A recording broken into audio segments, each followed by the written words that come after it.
भास्कराय नमः। हरे कृष्ण। आप सभी श्रोताओं को मेरा सादर प्रणाम। भक्ति की इस पावन गंगा में आप सभी का एक बार फिर से स्वागत है।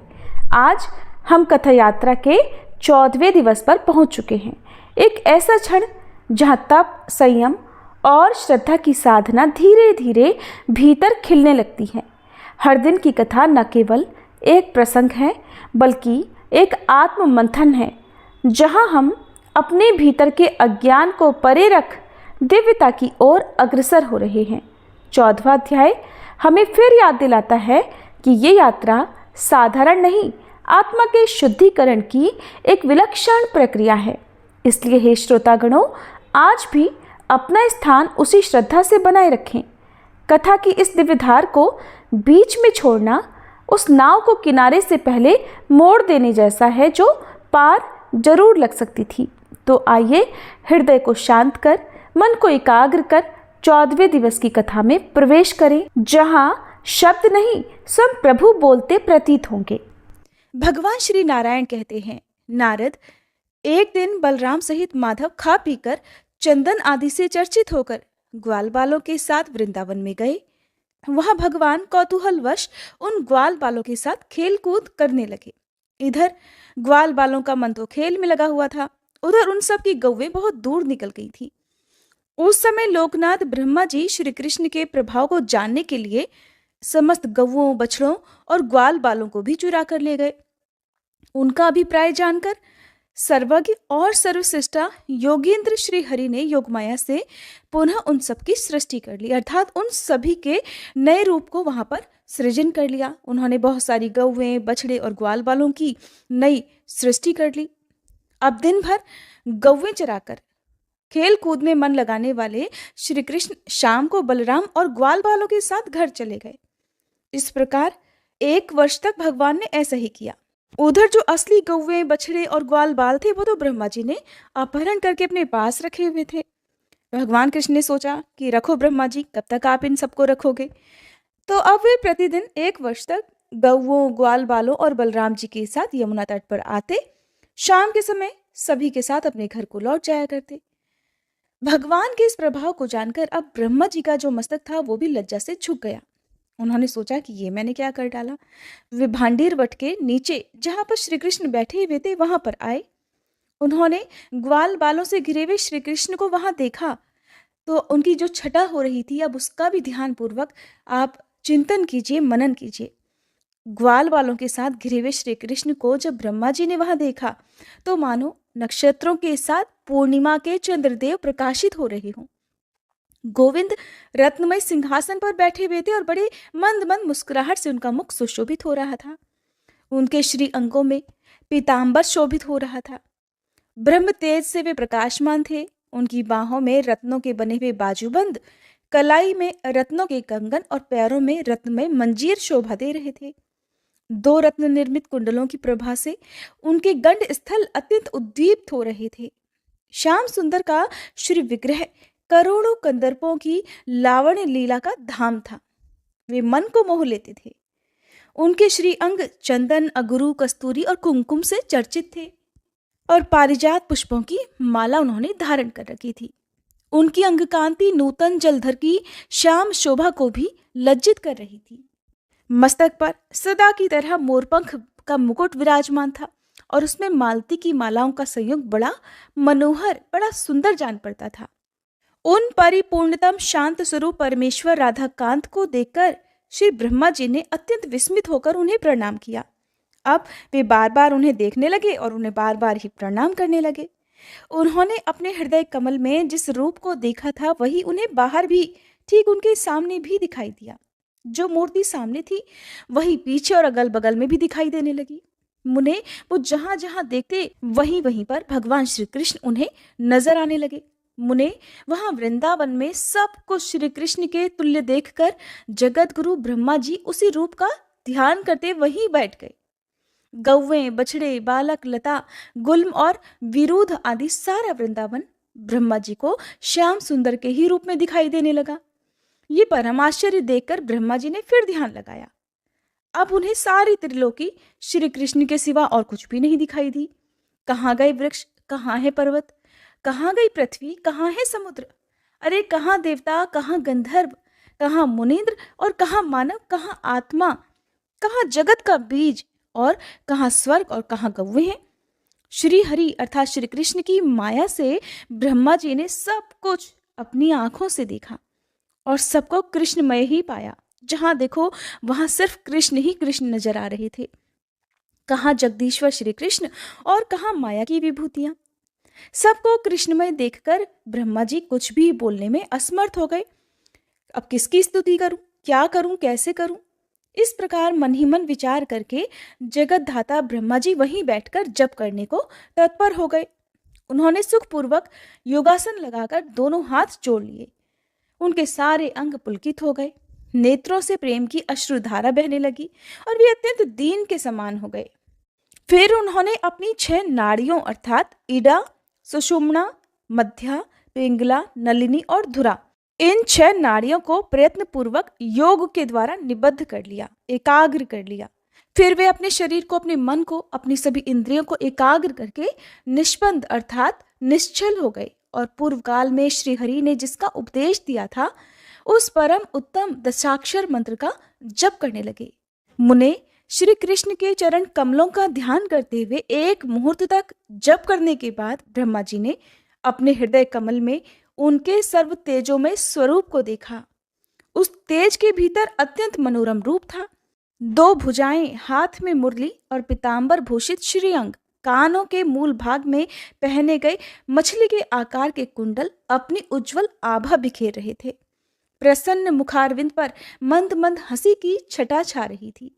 भगवान भक्त पर कृपा करने के लिए बड़े कातर जान पड़ते थे। ब्रह्मा जी ने ब्रह्मरंध्र में जिस रूप को देखा और हृदय कमल में जिसकी झांकी की थी वही रूप बाहर भी दिखाई दिया। वह परम आश्चर्य देखकर उन्होंने उन परमेश्वर की स्तुति की।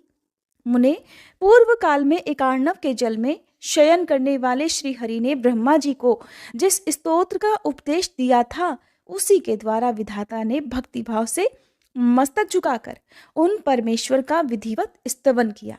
ब्रह्मा जी बोले, जो सर्वस्वरूप सर्वेश्वर, समस्त कारणों के भी कारण और सबके लिए अनिर्वचनीय है, उन कल्याण स्वरूप श्री कृष्ण को मैं नमस्कार करता हूँ, जिनका श्री विग्रह नवीन मेघमाला के समान श्याम और सुंदर है, जो संपूर्ण जीवों में स्थित रहकर भी उनसे लिप्त नहीं होते, जो साक्षी स्वरूप हैं, स्वात्माराम, पूर्ण काम, विश्वव्यापी, विश्व से परे, सर्वस्वरूप, सबके बीज रूप और सनातन है, जो सर्वाधार, सब में विचरने वाले, सर्वशक्ति संपन्न, सभी के गुरु और सर्व मंगल कारण है, संपूर्ण मंत्र जिनके स्वरूप हैं, जो समस्त संपदाओं की प्राप्ति कराने वाले और श्रेष्ठ हैं, जिनमें शक्ति का संयोग और वियोग भी है, उन स्वेच्छामय प्रभु की मैं स्तुति करता हूँ, जो शक्ति के स्वामी, शक्ति के बीज, शक्ति रूपधारी और घोर संसार सागर में शक्तिमयी नौका से युक्त हैं,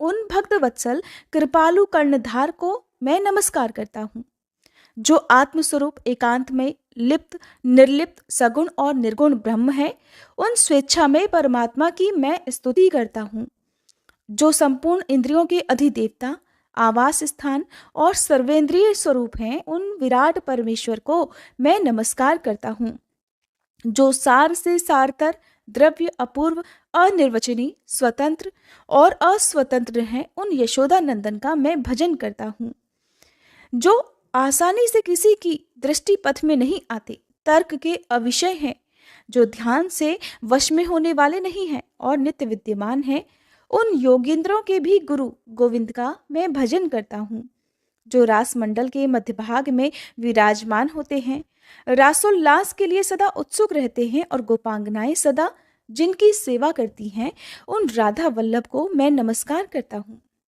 जो साधु पुरुषों की दृष्टि में सदैव सत और असाधु पुरुषों के मत में सदा ही असत हैं, भगवान शिव जिनकी सेवा करते हैं, उन योग साध्य योगीश्वर श्री हरि को मैं प्रणाम करता हूँ, जो सुख दुख, सुखद दुखद, पुण्य पुण्यदायक, शुभद और शुभ बीज हैं, उन परमेश्वर को मैं प्रणाम करता हूँ, इस प्रकार स्तुति करके ब्रह्मा जी ने गौओं और बालकों को वापस लौटा दिया और पृथ्वी पर दंड की तरह पड़कर रोते हुए भगवान श्री कृष्ण को प्रणाम किया।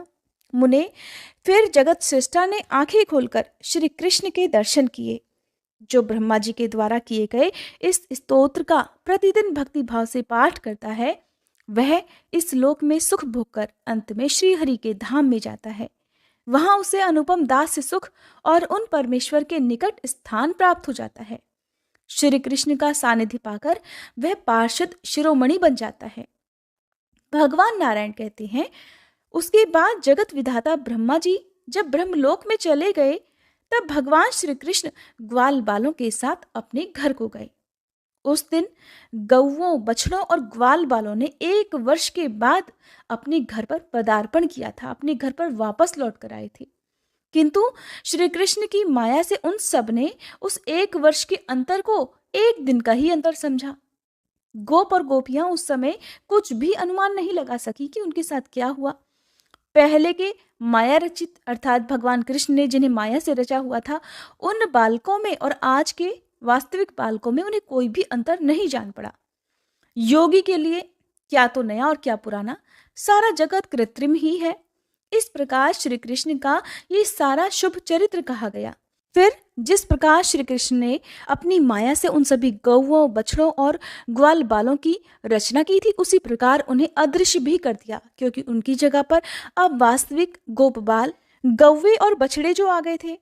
भगवान नारायण कहते हैं, मुने एक दिन आनंद युक्त नंद ने ब्रिज में इंद्र यज्ञ की तैयारी करके सब और ढिंढोरा पिटवाया।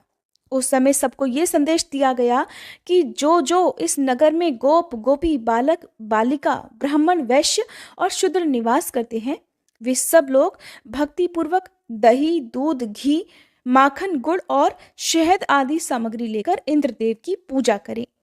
इस प्रकार घोषणा कराकर उन्होंने स्वयं ही प्रसन्नता पूर्वक सुविस्तृत रमणीय स्थान में ध्वजा के लिए बांस गड़वाया। उसमें रेशमी वस्त्र और मनोहर मालाएं लगवाई।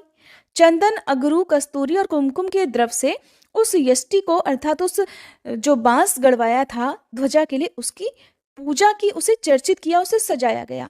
नंद जी ने स्नान और नित्य कर्म करके भक्ति भाव से 2 धुले हुए वस्त्र धारण कर लिए और पैर धोकर वे सोने की पीढ़ी पर विराजमान हो गए। उस समय नाना प्रकार के पात्रों के साथ ब्राह्मण, पुरोहित, गोप, गोपी, बालक, बालिका उपस्थित हो गए। इसी बीच में वहां नगर निवासी भी बहुत सारा सामान एकत्र करके अनेक प्रकार की भेंट पूजा लिए हुए आ पहुंचे। फिर ब्रह्म तेज से जाज्वल्यमान वेद वेदांगों के पारंगत विद्वान और शांत स्वभाव गर्ग जी, जैमिनी जी, कृष्ण द्वैपायन जी आदि बहुत से मुनिगण अपने शिष्यों के सहित वहां पर पधार गए। और भी ब्राह्मण, क्षत्रिय, वैश्य, शूद्र, बंदी, भिक्षुक आदि वहां आए। गोपराज नंद ने उठकर सभी का आदर सत्कार किया और वहीं पर भोजन बनाने में निपुण रसोइये ब्राह्मणों के लिए भोजन तैयार करने लगे। रत्न द्वीपों की और धूप की जगमगाहट, सुगंधी चारों ओर फैल गई। पुष्प मालाओं से स्थान सज गए। तरह तरह की मिठाई, पकवान, मीठे फल, हजारों लाखों घड़े दूध, दही, घी, मधु, मक्खन आदि इकट्ठे हो गए, क्योंकि वहां पर तो दूध, घी या दूध से बनी हुई सामग्रियों की कोई कमी ही नहीं थी। लाखों करोड़ों की संख्या में वहां गौवे जो थी। अब सुरीले बाजे वहां बजने लगे। तरह तरह के सोने चांदी के बर्तन, श्रेष्ठ वस्त्र, आभूषण, स्वर्ण पीठ आदि लाए गए। सभी चीजें अगणित थी, इतनी संख्या में थी कि उनकी गिनती ही नहीं की जा सकी। अब वहां पर बहुत खुशी से मंगलगान होने लगे। इसी बीच बलराम और ग्वाल बालों के साथ साक्षात श्री कृष्ण बड़ी तेजी से वहां आए। उन्हें देखकर सब लोग बड़ी प्रसन्नता से खिल उठे और खड़े हो गए। श्री कृष्ण अपने खेल कूद के मैदान से लौटकर आ रहे थे। उनका शांत सुंदर विग्रह बड़ा मनोहर था। अब जगदीश्वर श्री कृष्ण उन सभी के बीच में रत्नमय सिंहासन पर बैठे, मानो शरद काल के चंद्रमा तारा मंडल के बीच में भासमान हो रहे हो। वह महोत्सव देखकर नीति शास्त्र विशारद श्री हरि ने अर्थात श्री कृष्ण ने अपने पिता से तत्काल ऐसी नीतिपूर्ण बात कही जो अन्य सभी लोगों के लिए बड़ी दुर्लभ थी।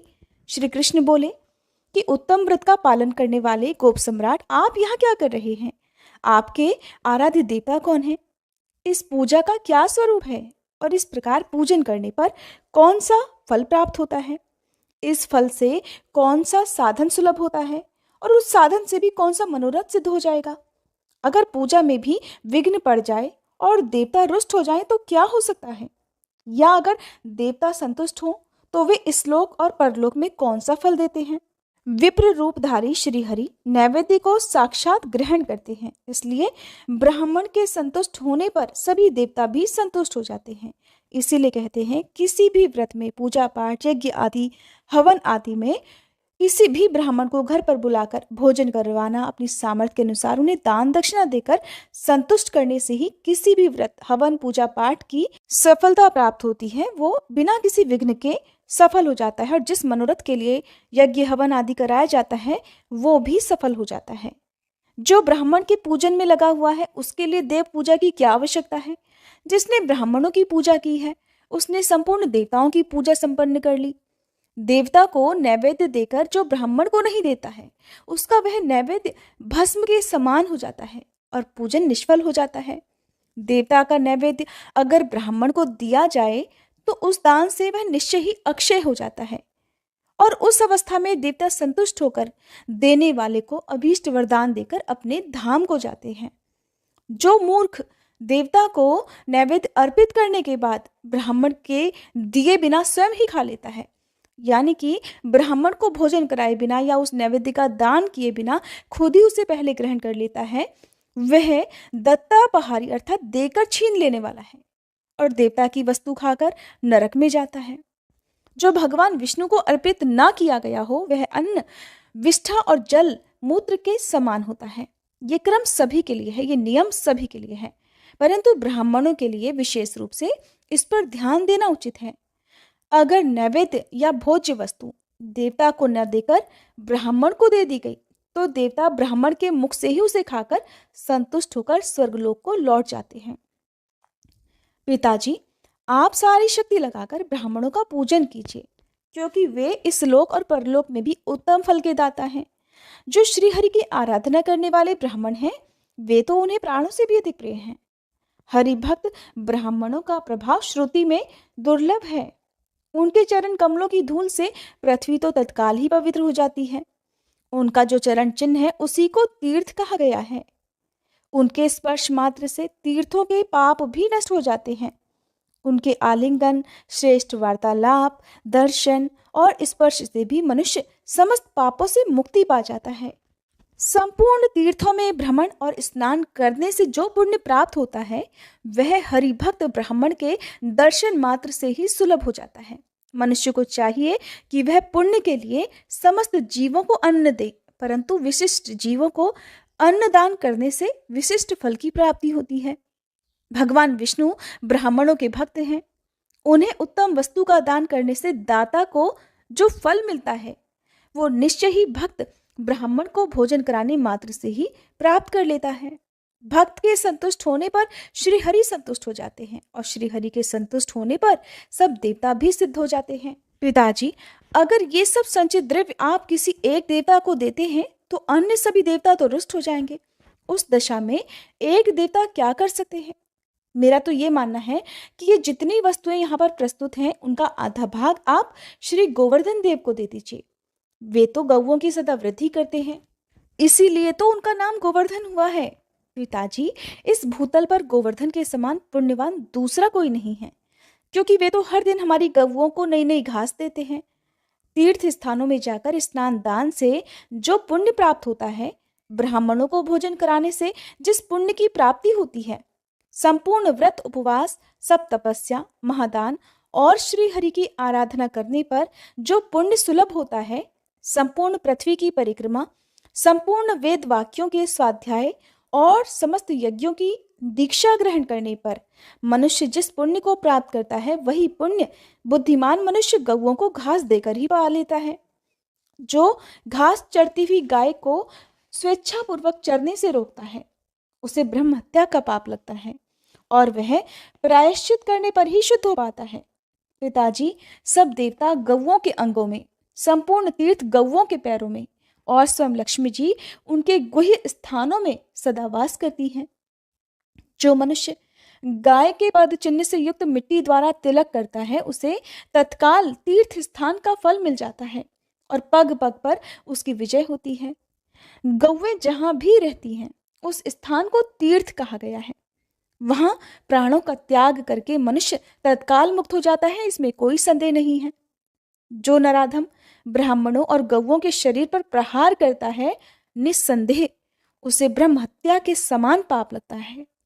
जो नारायण के अंशभूत ब्राह्मणों और गौओं का वध करते हैं, वे मनुष्य जब तक चंद्रमा और सूर्य की सत्ता है, अर्थात जब तक सूर्य और चंद्रमा विराजमान है, तब तक के लिए कालसूत्र नामक नरक में जाते हैं। हे नारद, ऐसा कहकर श्री कृष्ण मौन हो गए।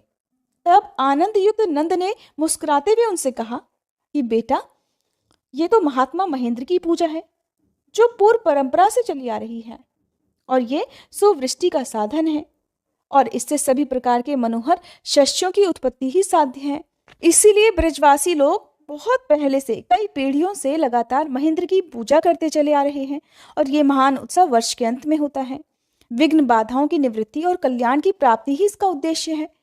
नंद जी की ये बात सुनकर बलराम सहित श्री कृष्ण जोर जोर से हंसने लगे और बड़ी प्रसन्नता से अपने पिता से इस प्रकार बोले कि तात, आज मैंने आपके मुख से बड़ी विचित्र और अद्भुत बात सुनी है।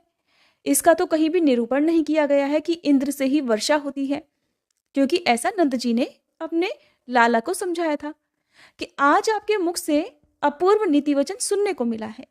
सूर्य से जल उत्पन्न होता है, जल से शस्य और वृक्ष उत्पन्न होते हैं और बढ़ते हैं, उनसे अन्न और फल पैदा होता है, और उन अन्नों और फलों से जीवधारी अपना अपना जीवन चलाते हैं, और ईश्वर की इच्छा से ही जल आदि का आविर्भाव होता है, उसमें कोई बाधा नहीं पड़ती।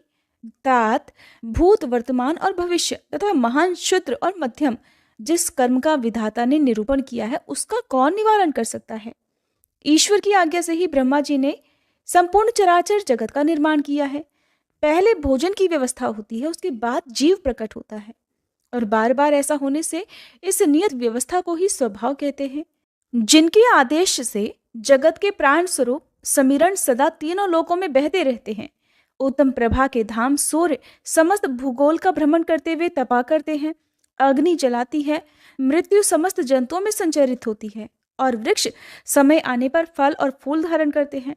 जिनकी आज्ञा से समुद्र अपने स्थान पर विद्यमान रहने और तत्काल ही नीचे नीचे निमग्न हो जाते हैं, उन परमेश्वर का ही आप भक्तिभाव से भजन कीजिए। इंद्र क्या कर सकता है? और ऐसे परमात्मा के रहते हुए इंद्र की पूजा तो विडंबना मात्र है। नारद, ऐसा कहकर श्री कृष्ण मौन हो गए। उस समय सभा में बैठे हुए महर्षियों ने भगवान की भूरी भूरी प्रशंसा की। नंद के शरीर में रोमांच हो आया। वे हर्ष से भरकर सभा में बैठे बैठे नेत्रों से ही आंसू बहाने लगे। मनुष्य अगर अपने पुत्रों से पराजित हो तो वे आनंदित ही होते हैं। श्री कृष्ण की आज्ञा मानकर फिर नंद जी ने स्वस्ति वाचन किया, और फिर एक एक करके सभी ब्राह्मणों और मुनियों का वरण किया, उनका आदर सत्कार किया। उन्होंने फिर आदर पूर्वक गिरिराज गोवर्धन की, समागत मुनीश्वरों की, विद्वान ब्राह्मणों की और गौओं और अग्नि की सानंद पूजा की। पूजा की समाप्ति होने पर उस यज्ञ महोत्सव में तरह तरह के वाद्यों का तुमुल नाद होने लगा।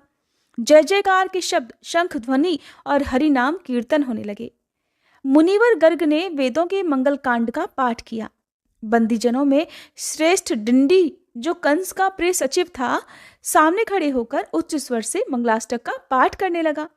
अब श्री कृष्ण गिरिराज के निकट जाकर दूसरी मूर्ति धारण करके बोले, यानी कि अब भगवान कृष्ण ने दूसरा रूप धारण कर लिया। एक रूप में तो वो सभी के सामने खड़े हैं, दूसरे रूप में वो पर्वत के पीछे जाकर खड़े हो गए और कहने लगे, मैं ही साक्षात गोवर्धन पर्वत हूँ और तुम लोगों की दी हुई भोज्य वस्तुएं खा रहा हूँ।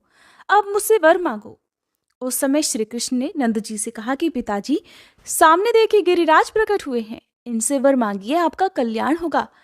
तब गोपराज ने हरिदास और हरिभक्ति का वरदान मांगा। परोसी हुई सामग्री खाकर और वर देकर गिरिराज अदृश्य हो गए। मुनींद्रों और ब्राह्मणों को भोजन कराकर गोपराज ने बंदीजनों, ब्राह्मणों और मुनियों को धन दिया। फिर बड़े आनंद से नंद, बलराम और श्री कृष्ण को आगे करके सपरिवार अपने घर को चले गए। उन्होंने बंदी डिंडी को वस्त्र, चांदी, सोना, श्रेष्ठ घोड़ा, मणि और नाना प्रकार के भक्ष्य पदार्थ दिए। मुनि और ब्राह्मण बलराम तथा श्री कृष्ण की स्तुति और नमस्कार करके वहां से फिर चले गए। समस्त अप्सराएं, गंधर्व और किन्नर भी अपने अपने स्थान को पधारे। उस महोत्सव में आए हुए राजा और संपूर्ण गोप भी श्री कृष्ण को सादर नमस्कार करके वहां से विदा हो गए। इसी समय यज्ञ भंग हो जाने से अपनी अनेक प्रकार की निंदा सुनकर देवराज इंद्र कुपित हो उठे। उनके होंठ फड़कने लगे। उन्होंने मरुदगणों और मेघों के साथ तुरंत ही वृंदावन पर आक्रमण कर दिया। फिर युद्ध शास्त्रों में निपुण समस्त देवता भी हाथों में अस्त्र शस्त्र लिए क्रोधपूर्वक रथ पर आरूढ़ होकर उनके पीछे पीछे गए। हवा की सनसनाहट, बादलों की गड़गड़ाहट और सेना की भयंकर गर्जना से सारा नगर कांप उठा। नंद जी को भी बड़ा भय हुआ, परंतु वे नीति में निपुण थे, इसलिए अपनी पत्नी और सेवक गणों को पुकारकर निर्जन स्थान में जाकर शोक से कातर होकर बोले। नंद जी ने कहा, हे यशोदे, हे रोहिणी, इधर आओ और मेरी बात सुनो। तुम लोग बलराम और श्री कृष्ण को ब्रज से दूर ले जाओ। भय से व्याकुल बालक बालिकाएं और स्त्रियां भी यहाँ से दूर चली जाएं। केवल बलवान गोप ही मेरे पास ठहरे। फिर हम लोग इस प्राण संकट से निकलने का प्रयास करेंगे। ऐसा कहकर गोप प्रवर नंद जी ने भयभीत हुए श्री हरि का स्मरण किया। उनके दोनों हाथ जुड़ गए, भक्ति से उनका मस्तक झुक गया और वे काण्व शाखा में कहे गए स्तोत्र द्वारा श्री शचीपति इंद्र की स्तुति करने लगे।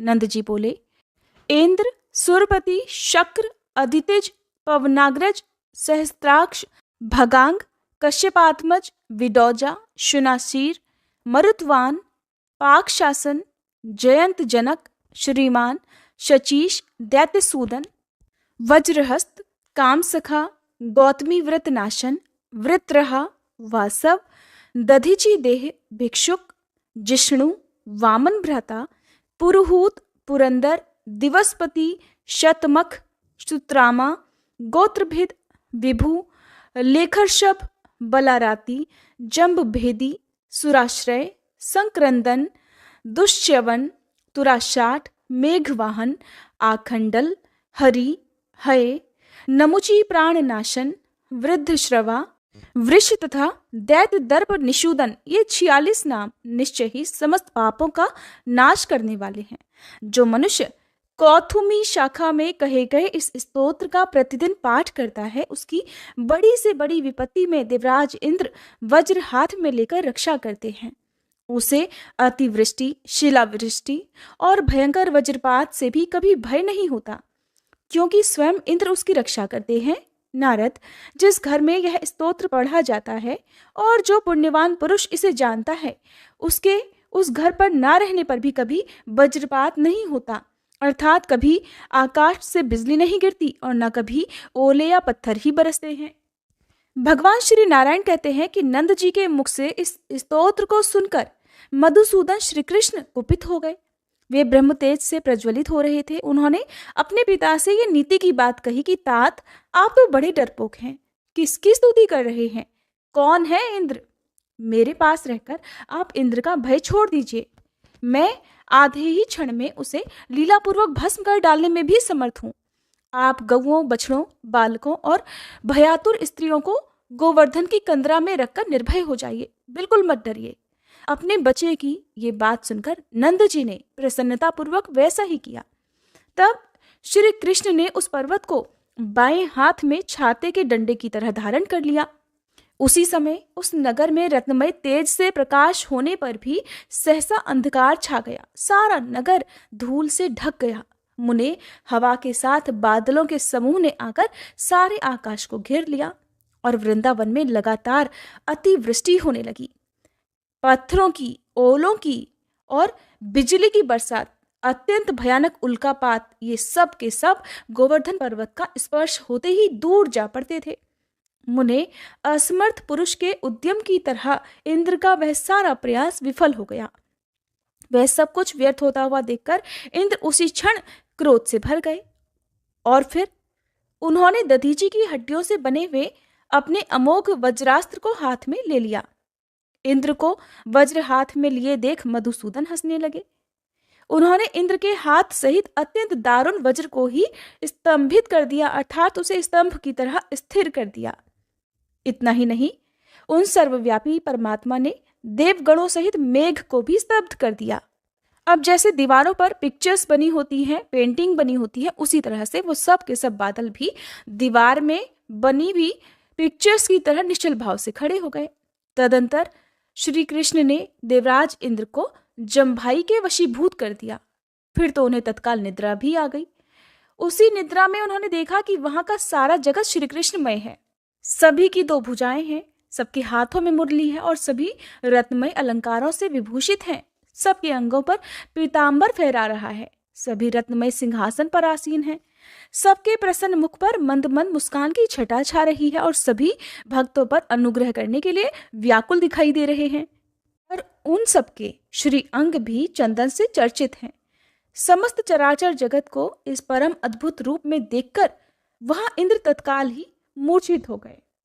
बहुत पहले पूर्व काल में गुरु ने उन्हें जिस मंत्र का उपदेश दिया था उसका भी वही जप करने लगे और उस समय उन्होंने हृदय में सहस्त्र कमल पर विराजमान उग्र ज्योति पुंज देखा। उस तेजो राशि के अंदर दिव्य रूपधारी, अत्यंत मनोहर और नूतन जलधर के समान उत्कृष्ट श्याम सुंदर विग्रह वाले श्री कृष्ण दिखाई दिए। वे उत्तम रत्नों के सार तत्व से बने हुए प्रकाशमान मछली की आकृति के कुंडलों से अलंकृत थे। प्रकाशमान उत्तम कौस्तुभ रत्न से कंठ और वक्ष स्थल जगमगा रहे थे। मणियों से बनी हुई केयूर, कंगन और मंजीर से उनके हाथ पैरों की बड़ी शोभा हो रही थी। अंदर और बाहर एक समान रूप में ही देखकर परमेश्वर श्री कृष्ण का फिर उन्होंने इस प्रकार स्तवन अर्थात स्तुति प्रारंभ की।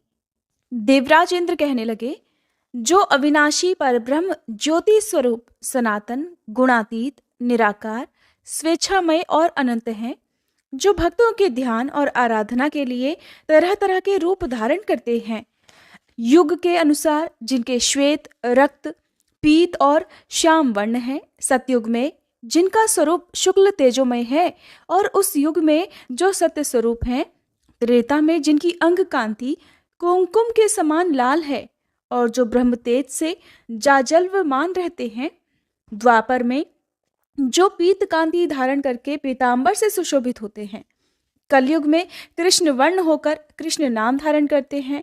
इन सब रूपों में जो एक ही परिपूर्णतम परमात्मा है, जिनका श्री विग्रह नूतन जलधर के समान अत्यंत श्याम और सुंदर है, उन नंद नंदन यशोदा कुमार भगवान गोविंद की मैं वंदना करता हूँ, जो गोपियों का चित्त चुराते हैं और राधा के लिए प्राणों से भी अधिक प्रिय हैं, जो कौतूहलवश विनोद के लिए मुरली की ध्वनि का विस्तार करते रहते हैं, जिनके रूप की कहीं तुलना नहीं है, जो रत्नमय आभूषणों से विभूषित होकर कोटि कोटि कंदर्पों का सौंदर्य धारण करते हैं, उन शांत स्वरूप परमेश्वर को मैं प्रणाम करता हूँ।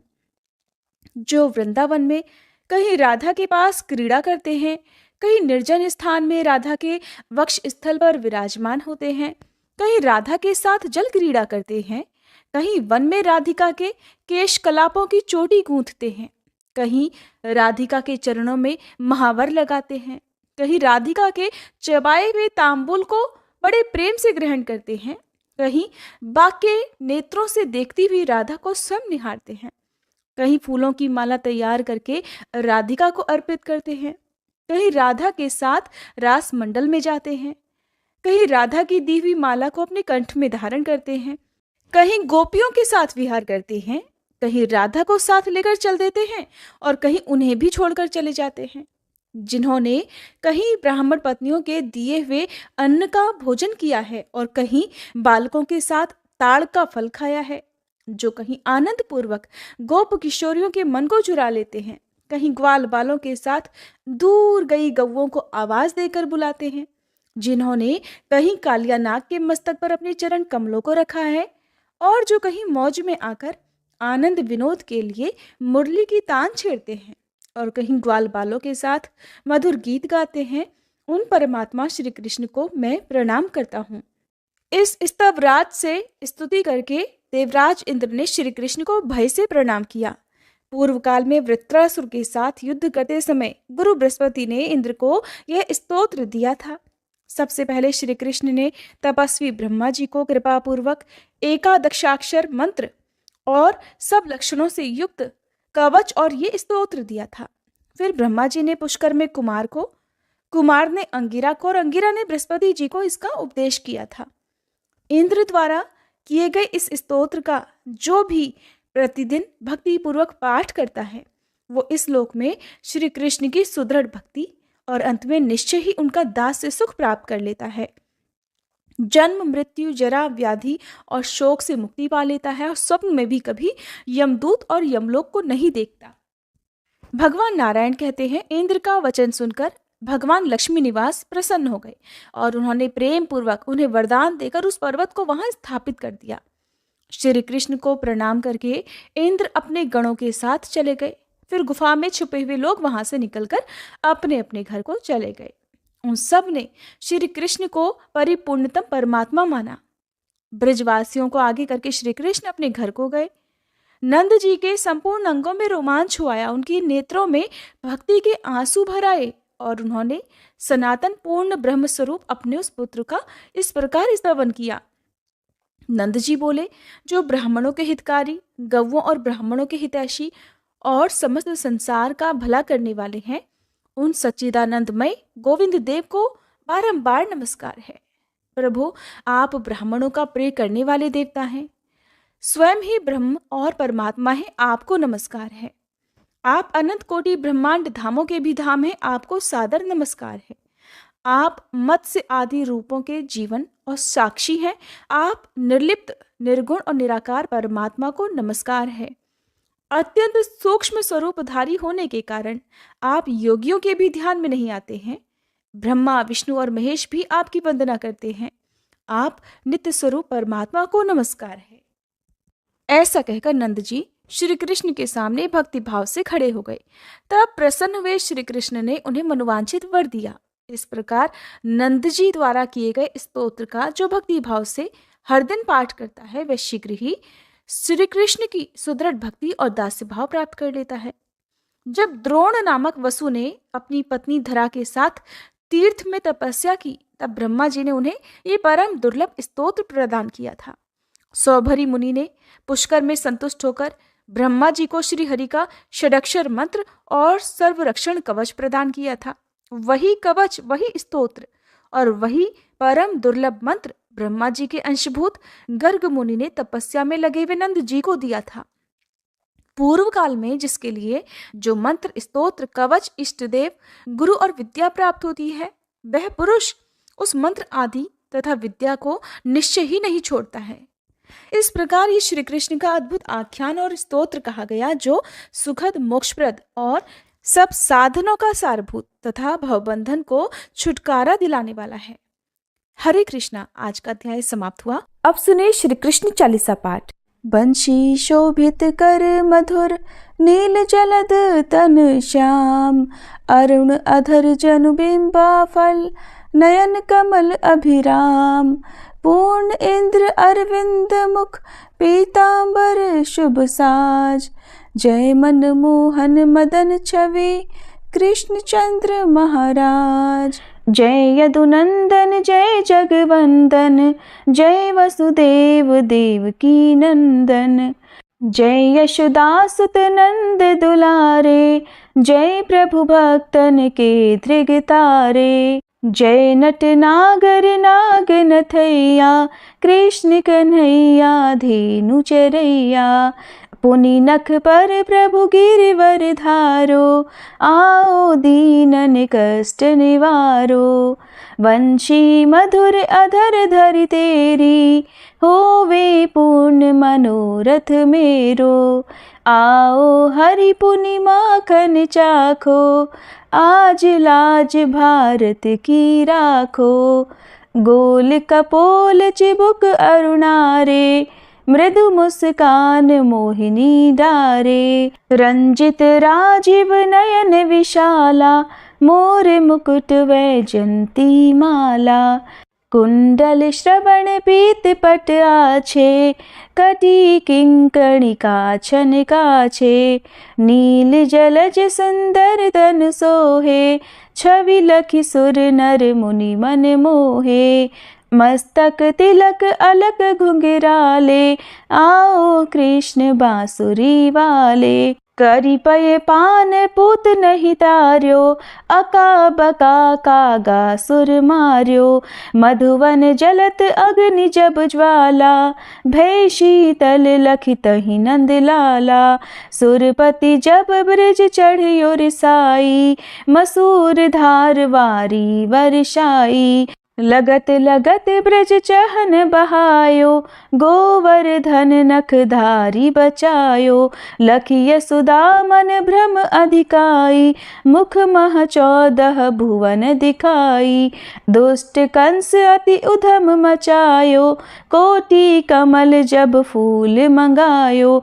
नाथी काली यही तब तुम लीन्हे, चरण चिन्ह दे निर्भय कीन्हे। करी गोपिन संग रास विलासा, सबकी पूरन करी अभिलाषा। केतिक महा असुर संग हार्यो, कंस ही केस पकड़ दे मार्यो। मात पिता की बंदी छुड़ाई, उगर सेन कह राज दिलाई। मही से मृतक 6 सुत लायो, मातु देव की शोक मिटायो। भौमासुर मुर दैत्य संहारो, लाए 10 सहस कुमारो। दे भी नहीं तृण चीर संहारा, जरा सिंधु राक्षस कह मारा। असुर बकासुर आदिक मार्यो, भक्तन के तब कष्ट निवार्यो। दीन सुदामा के दुख टार्यो, तंदुल 3 मूठ मुख डार्यो। प्रेम के साग विदुर घर मांगे, दुर्योधन के मेवा त्यागे। लखी प्रेम की महिमा भारी, ऐसे श्याम दीन हितकारी।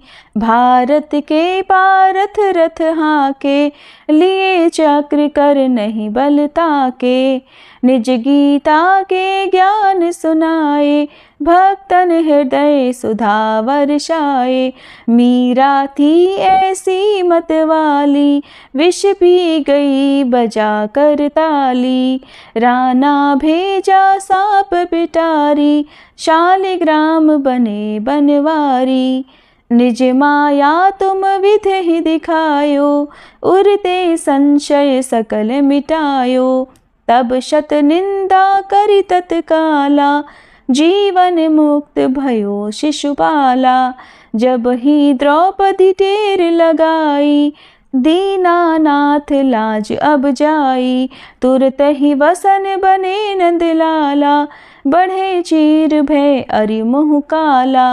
असनाथ के नाथ कन्हैया, डूबत भंवर बचावत नैया। सुंदर दास आस उरधारी, दया दृष्टि की जय बनवारी। नाथ सकल मम कुमति निवारो, क्षमहु बेगी अपराध हमारो। खोलो पट अब दर्शन दीजे, बोलो कृष्ण कन्हैया की जय। बोलो कृष्ण कन्हैया की जय, बोलो कृष्ण कन्हैया की जय। ये 40 कृष्ण का पाठ करे उरधारी, अष्ट सिद्धि नवनिधि फल लहे पदार्थ चारी। बोलो श्री कृष्ण भगवान की जय।